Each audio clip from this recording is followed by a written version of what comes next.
Nessas últimas semanas eu tenho recebido perguntas, né, de pessoas que pretendem vir aqui para o Japão.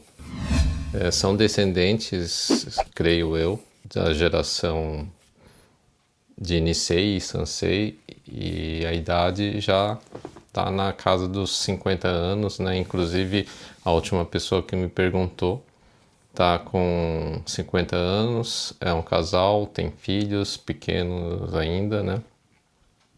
Eu não me recordo, acho que tem um filho. Como tá um pouco corrido aí, tá difícil para mim estar respondendo. Eu dei uma resposta assim nos comentários, meio por cima, né? E eu decidi gravar esse vídeo porque além dele teve outras pessoas que também me perguntaram se está valendo a pena vir aqui ou não. E toda vez que eu falo sobre esse assunto, né, eu deixo bem claro que a gente não pode estar aí se baseando no que a gente está vendo e ouvindo de outras pessoas, né, e acreditar 100% naquilo. Por quê? Porque o perfil de cada família, né, é diferente. Então vai depender muito do foco, né, porque as pessoas perguntam se está dando para guardar dinheiro. O Japão hoje é muito diferente da década de 90. Tem muita gente que já veio nessa época, né, que o Japão estava, digamos assim, uma época de ouro do Japão, né? E naquela época a gente não pagava tipo aluguel como se paga hoje, né? As empreiteiras forneciam alojamento a um custo bem baixo, né? Incluindo taxas de água, luz e gás. E hoje é tudo pago separado, né? Você vai ter que pagar o aluguel, vai ter que pagar a conta de água, de luz, de gás, né? Então você tem uma despesa muito diferente daquela época, né? Sem contar que várias empreiteiras não cobravam alguns impostos que hoje está sendo pago. A gente tem que levar tudo isso em consideração, né? Que está muito diferente daquela época, sem contar que hoje o Japão não é um país da deflação, né? Existe a inflação e os preços vêm aumentando mês a mês. Ele acabou diminuindo o poder de compra da população, né? A gente percebe que não é só dentro da comunidade de imigrantes, né, de estrangeiros que está sofrendo com isso. Os próprios japoneses, né, as famílias de japoneses estão sofrendo com isso também. Tanto que existe essa preocupação por parte do governo, né, de diminuir os impostos, está em discussão isso aí, de fazer o imposto zero, né, para alimentos. Parece que está meio complicado isso. Então, uma opção é diminuir para 1%. Enfim, esse não é o assunto para esse vídeo, mas eu estou comentando mais ou menos só para vocês terem uma base de que o Japão está bem diferente do que era antigamente, né? Deixando bem claro essa questão aí de que cada família tem que ver qual que é o seu perfil, né? E colocar, como eu sempre digo, tudo na ponta do lápis ali, colocar na balança para ver o que vale a pena ou não. Isso só cabe a vocês aí, né? Decidir. Não, vocês não podem aí estar se baseando no que eu falo, no que uma outra pessoa fala em vídeo ou nas redes sociais, né? E acreditar puramente naquilo, porque a realidade de um pode não ser a realidade de outra pessoa, né? No caso, você que está assistindo aí e está com a dúvida de vir para cá. Perguntaram para mim se existe vaga ainda para essa faixa de idade. Sim, existe vaga para essa faixa de idade. É aquilo que eu sempre falo, as pessoas mais novas, elas têm o quê? A chance, né, um leque muito maior aí de oportunidades de emprego. As fábricas vão dar preferência para as pessoas mais novas, né?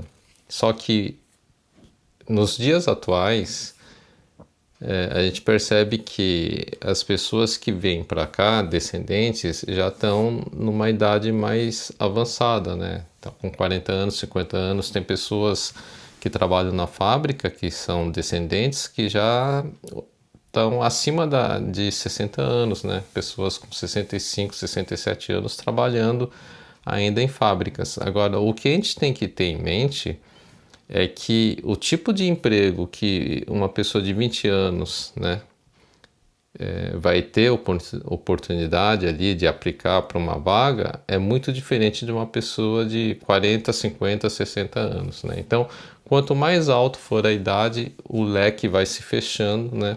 Então vai sobrando o quê? Os empregos que as pessoas mais novas não aceitam. Geralmente é um emprego que é mais pesado, né? Mais sujo, talvez perigoso. Isso não quer dizer que você não possa ter a oportunidade de pegar um emprego bom, né? Então isso tudo vai depender de sorte de cada um. Da outra coisa que também vai influenciar bastante é se você tem o conhecimento da língua, né? Como eu citei no vídeo da semana passada, o fator do conhecimento da língua ajuda bastante também na questão quando você for procurar um emprego, né? Obviamente que tem empregos que você precisa, né, ter o conhecimento da língua pelo fato de ser algum serviço um pouco mais técnico, ou se é um serviço perigoso e você vai estar precisando ter o conhecimento da língua. Para os serviços mais simples, as fábricas não estão exigindo o conhecimento da língua. O preço também, né, o valor hora do salário vai ser menor. Então tem tudo isso aí que a gente tem que levar em consideração. Então, resumindo, quanto mais alto for a idade, a qualidade do serviço, né, vai ser pior e o salário também, a tendência é ser mais baixa, né? Eu vou deixar bem claro que também existe emprego bom e se você tiver aí sorte e qualificação, como eu citei agora há pouco, você vai ter oportunidade de pegar essas vagas, mas é muito mais difícil, né? O que vai influenciar bastante também é a questão da saúde, né? Se você tem um preparo físico para isso, tem muita gente que vem do Brasil, né? E sei lá, não tem a experiência de trabalhar numa fábrica e quando chega aqui, no começo ele sente bastante. Eu vejo muitas pessoas que entram lá na fábrica e por várias vezes já trabalharam tipo 1, 2, 3 dias e já não aguenta e pede a conta, né? Acaba saindo. Então o preparo físico também é bastante importante para as pessoas que estão pensando em vir para cá, né? Essa capacidade, cada um sabe o quanto aguenta, é uma coisa que vocês precisam estar aí pensando bastante nessa questão, porque você pode tanto pegar um serviço leve, né, quanto pode pegar um serviço que exige um pouco do seu preparo físico.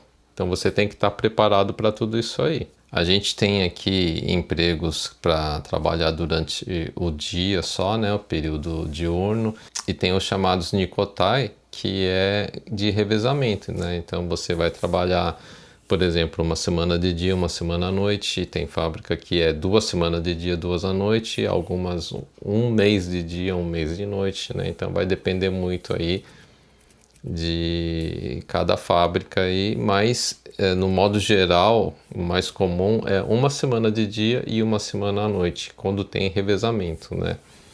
A qualidade de vida para quem trabalha só de dia, sem dúvida, é muito melhor, né? Você vai estar dormindo sempre no mesmo horário à noite, né? Então, para quem trabalha nesse sistema de Kotai, que é o revezamento, tem essa questão de, né, você está trabalhando uma semana de dia, aí quando o seu organismo está acostumando, você muda para a noite. Isso acaba mexendo um pouco também.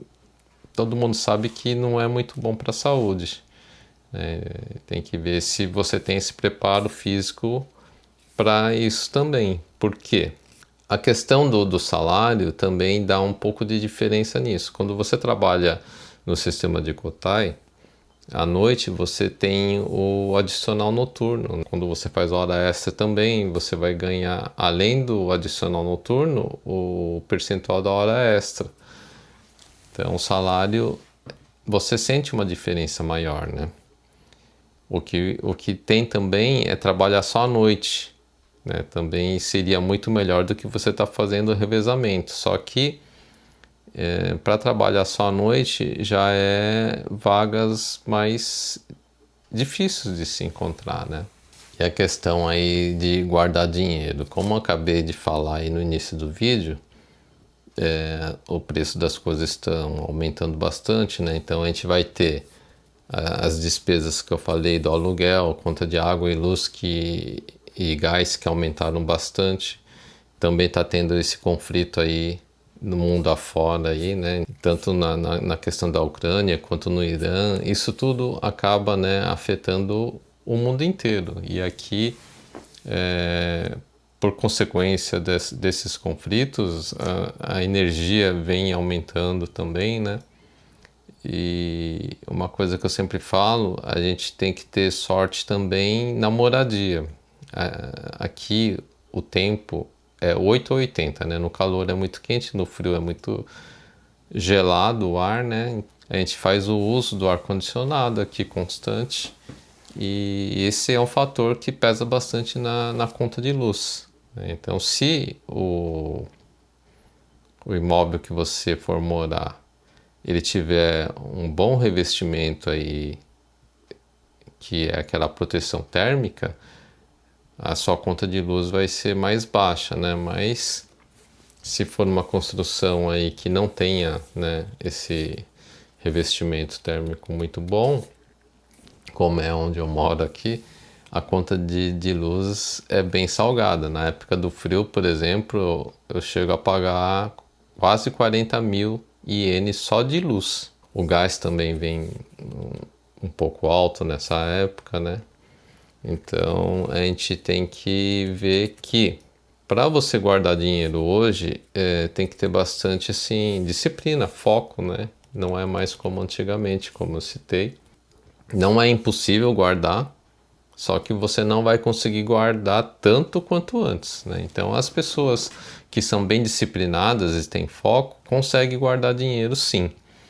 Aqui muita gente fala que é muito fácil comprar as coisas, né? Então, quem gosta muito dessas coisas de eletrônicos, tecnologia, fica com a vontade de estar sempre atualizando as coisas, né? Se a pessoa não consegue se segurar por um limite, é óbvio que a conta não vai fechar no final do mês, né? Então, a gente vê bastante gente que tem um gasto muito alto, né? E como também a gente consegue ver que tem pessoas que são bem econômicas e conseguem fazer o seu pé de meia. Então isso vai depender muito de cada um, do seu perfil aí, né?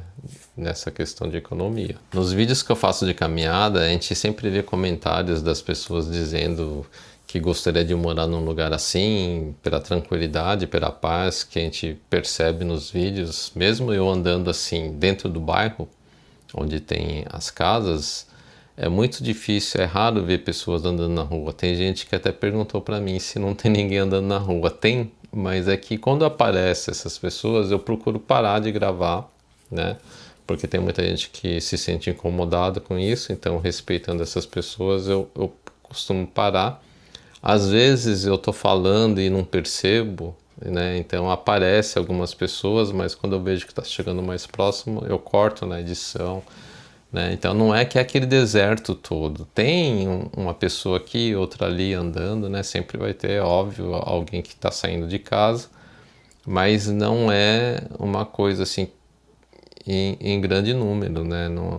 É um pouco diferente do Brasil. No Brasil a gente sempre vai ver gente transitando pelas ruas, né? Aqui realmente é bem menor o número. E a outra coisa que muita gente fala sobre a tranquilidade, o silêncio, isso realmente às vezes eu até chego a comentar no vídeo que eu fico com receio de falar. Por quê? Porque é um silêncio total ali dentro daquelas ruas nos bairros, né? O que a gente tem medo é de estar incomodando as pessoas, porque os japoneses aqui, nessa questão de barulho, eles são bem rigorosos, assim, né? A gente vê até a questão de brigas entre vizinhos pela questão de estar fazendo barulho, né? Então, a gente percebe que existe esse respeito muito grande para não incomodar as pessoas, né? Eu acho que por esse fato que a gente vê esse silêncio, né? Isso mais nessas cidades de interior, né? Nos grandes centros, eu não sei se é assim, né? Aí tem que. Eu nunca tive experiência de morar em cidade grande, né? Como Nagoya, Osaka, Tóquio. Sempre tive mais pro interiorzão mesmo. E no interior, se você gosta, né, de tranquilidade, é desse jeitinho mesmo que você vê nos vídeos que eu posto aqui no canal, tá? E muita gente leva isso como um ponto positivo na questão qualidade de vida. Eu sempre comento também nos vídeos que qualidade de vida, para mim, eu tenho como melhor o Brasil, né? E muita gente acha isso muito estranho quando eu falo. Mas eu acho que é porque como a gente está acostumado aí no Brasil, né? Sempre tá assim, sempre tá com os amigos, com os familiares, e a cultura aqui do Japão é bem diferente. Não tem tanto essa vida social mais ativa, né? Nessa questão acho que acaba pesando um pouco, eu acabo lembrando dessas coisas assim, e por isso que eu acho que a qualidade de vida no Brasil é melhor, né? Posso até estar enganado com isso, mas enfim. Outra coisa que com relação à qualidade de vida que muita gente comenta, né, que acha que é um ponto positivo aqui para o Japão também, é a questão da educação. Se bem que isso também é uma coisa assim que a gente tem que pensar bastante. Por exemplo, eu sempre comento que o meu objetivo hoje, né, eu não sei daqui para frente o que pode acontecer, mas os planos que a gente tem é de que as meninas se formem aqui. De uma certa forma, existem muitos comentários falando sobre isso, né, de que o estudo daqui não vale ir para o Brasil. Pode até ser, né, que para as famílias que pretendem vir aqui, ficar um tempo e voltar, que o estudo aqui não seja tão aproveitado aí no Brasil, né? Não sei, isso eu não sei dizer. Precisaria ver com as pessoas, as famílias que estiveram aqui com filhos pequenos e que estudaram uma parte aqui, voltaram para o Brasil, e tem que ver como que tá essa questão da continuidade do estudo aí no Brasil, né? Isso aí eu não posso estar falando muito. Mas se a pessoa está pensando em vir para cá, morar bastante tempo aqui, o tempo suficiente para os filhos crescerem, né, e se formarem aqui, aí já é uma outra história. Eu acho que a qualidade assim da educação aqui do Japão, se fizer um comparativo, ele é bem superior que a do Brasil. Isso, é claro, eu estou levando em consideração o ensino público do Brasil, né? Porque se você levar em consideração a privada, eu não vejo diferença nenhuma. Eu ainda arrisco dizer que se for na privada, o Brasil ainda leva um pouco mais de vantagem que o Japão. Falando ainda nessa questão aí do Brasil-Japão, o que fica também, assim, a gente sente bastante quando você sai do Brasil, né? Tá numa cultura e você passa a viver num outro país com uma cultura muito diferente, uma língua totalmente estranha. A escrita também não é comum porque não usa o alfabeto aqui, né? Então é bem diferente também essa questão da escrita. Existe esse choque cultural, né? E tem também o lado das pessoas quando vem para cá, a gente sente muita saudade dos familiares, né? Tudo isso aí também, para quem pretende viajar, mudar de país, vocês têm que estar preparado para isso também, né? Para aceitar essa nova cultura, os novos costumes, né? As pessoas que já vêm preparado para isso, elas se adaptam muito mais fácil aqui. Uma coisa também que tem que se atentar bastante é que várias pessoas, quando me perguntam, eles citam na pergunta a questão de que no Brasil elas estão financeiramente bem, né? Então, para essas pessoas, essas famílias que estão bem aí financeiramente no Brasil, precisa pensar bastante nessas outras questões aí que eu citei, né, no vídeo. Então você precisa pensar aí na questão da cultura, na questão da língua, né? Vocês vão estar saindo de um país onde estão estabilizados financeiramente, né? E vai chegar aqui na incerteza, né, de que se vocês vão ter a mesma condição financeira ou não, né? Então vai depender muito do seu posicionamento, né, de como você vai agir aqui, se vai conseguir controlar as finanças da mesma forma que no Brasil.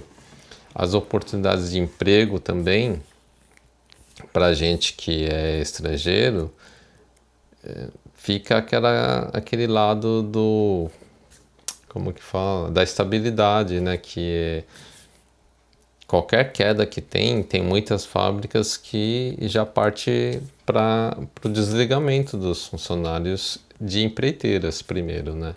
Então, se você for uma pessoa que consiga uma vaga com o tempo se tornar efetivo, isso já fica um pouco mais difícil. Os efetivos, eles têm uma garantia aí de emprego. Tem que também estar atento para essa questão aí. Geralmente essas pessoas que dizem que estão aí financeiramente bem no Brasil, elas tendem a querer vir para cá pela questão da segurança, né? Pela questão da qualidade de vida. Isso tudo é bem complicado eu estar falando assim, não, vale a pena, venha para cá que vai valer a pena, né? É uma responsabilidade muito grande para mim estar falando isso. Por isso que eu estou colocando, pontuando as coisas aqui para que vocês, né, reflitam sobre isso. E uma outra coisa, tem bastante gente que está aqui e poderia estar aí comentando também, falando as suas experiências, né? Se teve alguma experiência negativa ou mesmo as positivas, o que é bom aqui, que vale a pena para estar vindo para cá. Para as pessoas que têm essa dúvida, tá no Brasil, poderem estar aí ouvindo opiniões diversas, né? E para poder estar tomando uma decisão com mais conhecimento, né, do que pode vir a acontecer aqui.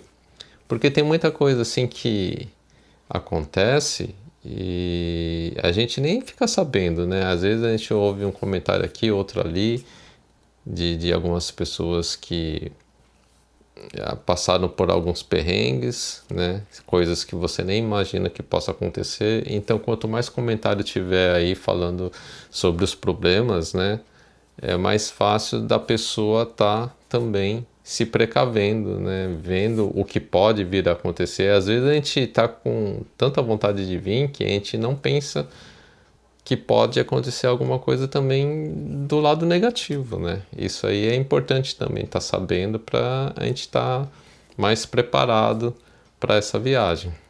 Beleza, pessoal? Eu não sei se deu para ajudar, né, as pessoas que me perguntaram sobre isso. É muito difícil estar falando, né? Pode vir, vale a pena. Isso eu volto a dizer. Ninguém pode falar por vocês se vale a pena ou se não vale, porque eu conheço tanta gente que está aqui, está muito bem aqui, como também eu conheço pessoas que já voltaram, né? E que falam que nunca mais querem vir para cá. Tiveram experiências não tão boas. Por isso que é uma coisa que tem que ser bem pensada, tá bom? A gente se encontra no próximo vídeo. Fui!